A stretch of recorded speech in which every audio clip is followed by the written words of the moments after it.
So hello everyone, स्वागत है एक बार फिर से आपके प्यारे से channel smart study online classes पर।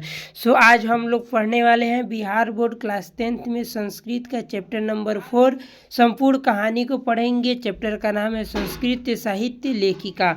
तो आप लोग जो हैं, यदि इससे पहले वाला सभी चैप्टर को नहीं देखे हैं तो आप लोग से रिक्वेस्ट है कि इस क्लास के बाद आप लोग चैनल में जाकर प्लेलिस्ट में जाकर और सभी चैप्टर को देख लीजिएगा। तो आगे बढ़ते हैं। इससे पहले यदि अभी तक आप लोगों ने क्लास को लाइक नहीं किया है तो क्लास को लाइक कर लीजिए, दोस्तों के पास क्लास को शेयर कर दीजिए। उसके बाद चैनल पर नए हैं तो चैनल को सब्सक्राइब कर लीजिए ताकि आने वाला और क्लास भी आप लोग के पास पहुंच सके। ठीक है, तो प्रश्न है, देखिए जितने भी इस चैप्टर से महत्वपूर्ण क्वेश्चंस बनने वाले हैं सभी को हम जो है कवर किए हैं इस क्लास में। तो इस क्लास को देखने के बाद जो है इस चैप्टर का और क्लास आप लोग को देखने की ज़रूरत नहीं पड़ेगी। प्रश्न है, समाज रूपी रथ पुरुष और नारी दोनों के सहयोग से चलता है। तो समाज किससे चलता है? तो पुरुष और नारी दोनों से चलता है, ऐसा आप लोग के एग्जाम में पूछा हुआ है। संस्कृत साहित्य को प्राचीन काल में समृद्ध बनाने में पुरुष और स्त्री दोनों का योगदान रहा। तो संस्कृत साहित्य को प्राचीन काल में जो है समृद्ध बनाने में किसका योगदान रहा? तो पुरुष और स्त्री दोनों का महत्वपूर्ण योगदान रहा है। वैदिक काल के आरंभ में शाखों और काव्यों की रचना करना और उसका संरक्षण करना केवल पुरुष का ही कार्य था। कहने का मतलब है कि वैदिक काल में जो है काव्यों की रचना करना जो है केवल पुरुषों का ही कार्य था। आगे बढ़ेंगे, छोटा सा क्लास है, आप लोग अच्छे से इस क्लास को देखिएगा। उसके बाद इसी क्लास के जो है डिस्क्रिप्शंस में हम लिंक दे देंगे एग्जेक्टिव और सब्जेक्टिव का, तो आप लोग जाकर उसे भी देख लीजिएगा। ठीक है, एग्जेक्टिव आप लोग मिला लीजिए कि आप लोगों का कितना एग्जेक्टिव सही हो पा रहा है इस क्लास को देखने के बाद। तो प्रश्न है, वैदिक युग में मंत्रों की दर्शिका केवल ऋषि ही नहीं बल्कि ऋषिका भी करती थी। तो बिल्कुल वैदिक युग में मंत्रों की दर्शिका जो है कौन करते थे? तो ऋषि और ऋषिका दोनों करते थे। ऋग्वेद में 24 एवं अथर्ववेद में 5 महिलाओं का वर्णन है। तो एग्जाम में पूछा है कि ऋग्वेद में कितने महिलाओं का वर्णन है? तो 24 महिलाओं का वर्णन है। अथर्ववेद में कितने महिलाओं का वर्णन है? तो 5 महिलाओं का वर्णन है। बृहदारण्यकोपनिषद में याज्ञवल्क्य ने अपनी पत्नी मैत्रेयी को आत्मतत्व की शिक्षा दी थी।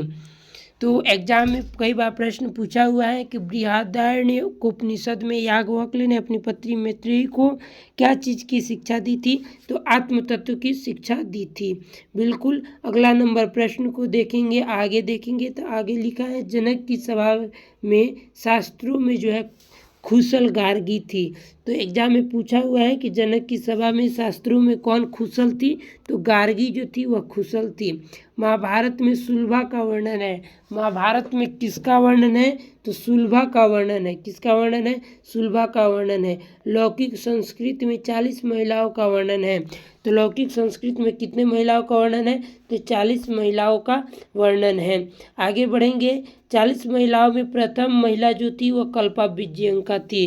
तो प्रथम महिला कौन थी? तो कल्पा विजयंका थी। विजयंका को सर्व शुक्ला सरस्वती भी कहा गया है। तो विजयंका को क्या कहा गया है? तो सर्व शुक्ला सरस्वती भी कहा गया है। आगे बढ़ते हैं, आगे दिया है चंद्रादित्य की रानी जो है विजय भट्ट किरेव थी। तो चंद्रादित्य की रानी कौन थी? विजय भट्टी केव थी। ठीक है, आगे बढ़ेंगे, विजयनगर के नरेंद्र ने संस्कृत भाषा की रक्षा के लिए काफ़ी अधिक प्रयास किया। तो विजयनगर के किस व्यक्ति ने जो है संस्कृत भाषा की काफ़ी अधिक जो है सुरक्षा के लिए प्रयास किया था? तो नरेंद्र ने किया था। 14वीं सदी में कंपर राय की रानी गंगा देवी ने मधुरा विजयम नामक महाकाव्य की रचना की थी। तो महाकाव्य की रचना किसने की थी? तो कंपर राय की रानी गंगा देवी ने की थी। गंगा देवी किसकी पत्नी थी? तो कंपर राय की जो है पत्नी थी। गंगा देवी ने क्या चीज़ का जो है किस महाकाव्य की रचना की थी? तो मधुरा विजयम नामक महाकाव्य की रचना की थी। ऐसे प्रश्न आप लोग के एग्जाम में पूछे जाते हैं। अच्युत राय की रानी तिरुलंबा थी। अच्युत राय की रानी कौन थी? तो तिरुलंबा थी। तिरुलंबा किसकी पत्नी थी? तो अच्युत राय की। चंपू काव्य की रचनाकार तिरुलंबा ने की थी। तो तिरुलंबा ने क्या चीज़ की रचना की थी? तो चंपू काव्य की। चंपू काव्य की रचना किसने की थी? तो तिरुलंबा ने की थी। आगे बढ़ेंगे, आगे देखते हैं। आधुनिक संस्कृति लेखिकाओं में पंडित छमाराव सबसे प्रसिद्ध थे। ठीक है, तो आधुनिक संस्कृत में जो है कौन प्रसिद्ध है? तो पंडित छमाराव प्रसिद्ध थे। शंकर चरित्रम के रचनाकार पंडित छमाराव ही थे। तो शंकर चरित्रम के रचनाकार कौन थे? पंडित छमाराव। पंडित छमाराव क्या चीज़ के रचनाकार हैं? तो शंकर चरित्रम के। वर्तमान समय की संस्कृत लेखिका जो है वह मिथिलेश कुमारी हैं। कौन है? मिथिलेश कुमारी हैं। तो आप लोग बताइएगा कि आप लोग को क्लास कैसा लगा। बिल्कुल अच्छा लगा होगा। आप लोग जो है इसके बाद जो है लिंक दे देंगे, आप लोग जाकर एग्जेक्टिव भी मिला लीजिएगा कि आप लोग का कितना सही हुआ। आगे बढ़ेंगे, सब्जेक्टिव इसी क्लास में देख लेंगे। जितने भी इस चैप्टर से सब्जेक्टिव बनते हैं उन सभी सब्जेक्टिव प्रश्नों को देखेंगे। इस क्लास को देखने के बाद आप लोग के एग्जाम में एक भी प्रश्न नहीं छूटेगा, चाहे वह सब्जेक्टिव हो चाहे एग्जेक्टिव हो। तो प्रश्न है, आधुनिक काल और वर्तमान काल की सबसे प्रसिद्ध लेखिका कौन है? तो अभी हम लोगों ने देखा आधुनिक काल की सबसे प्रसिद्ध लेखिका पंडित छमाराव एवं वर्तमान काल की प्रसिद्ध लेखिका जो है मिथिलेश कुमारी हैं। अगला नंबर प्रश्न है, संस्कृत साहित्य लेखिका पाठ का सारांश लिखे। तो इस पाठ में संस्कृत साहित्य में महिलाओं के योगदान को बताया गया है। इस पाठ में गार्गी, सुलभा, विजय भट्टरिकेव, पंडित छमाराव, मिथिलेश कुमारी आदि विदेशी महिलाओं के बारे में वर्णन किया गया है। इस पाठ में बताया गया है कि वैदिक युग से लेकर वर्तमान काल तक संस्कृत के साहित्य में महिलाओं का क्या योगदान रहा है। ठीक है, तो आई होप कि आप लोग को चीज़ें समझ में आ रही होंगी।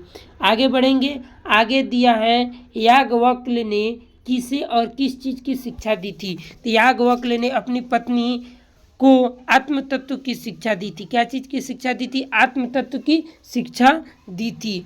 अगला नंबर प्रश्न है, पंडित छमाराव की कौन सी रचना है? तो पंडित छमाराव की प्रमुख रचना जो है वह कई सारे रचना है। क्या क्या है देख लीजिए, यहाँ पर दिया है शंकर चरित्रम, सत्याग्रह, गीता, काव्य मुक्तावली, मीरा लहरी, ग्राम ज्योतिष इत्यादि। ठीक है, तो यहीं पर जो है हम लोग का क्लास अंत होता है। आप लोग से रिक्वेस्ट है कि जो है इसका एग्जेक्टिव भी आप लोग मिला लीजिएगा। बिल्कुल लिंक दे देंगे इस क्लास के डिस्क्रिप्शन में। तो चलिए यहाँ पर कुछ लिखे हैं आप लोग के लिए। क्या लिखे हैं? विद्यार्थी, प्यारे विद्यार्थी जी, अंत तक जुड़े रहने के लिए आप सभी को दिल से धन्यवाद। आपका प्रिय अनुपम सर। नोट में लिखे हैं, यदि आप हमसे जुड़कर क्लास 10th का फुल तैयारी करना चाहते हैं तो आज ही हमारे इस नंबर पर 8235740701 पर SMS करें। हमारे द्वारा आपको कोर्स में बिल्कुल फ्री में ज्वाइन कर दिया जाएगा। विद्यार्थी जी याद रखिए यह ऑफर सीमित समय के लिए है। तो धन्यवाद। आई होप कि आप लोग चीज़ों को समझे होंगे। मिलते हैं किसी और क्लास के साथ, तब तक के लिए ऐसे ही पढ़ते रहिए और स्मार्ट स्टडी ऑनलाइन क्लासेस को सपोर्ट करते रहिए। धन्यवाद।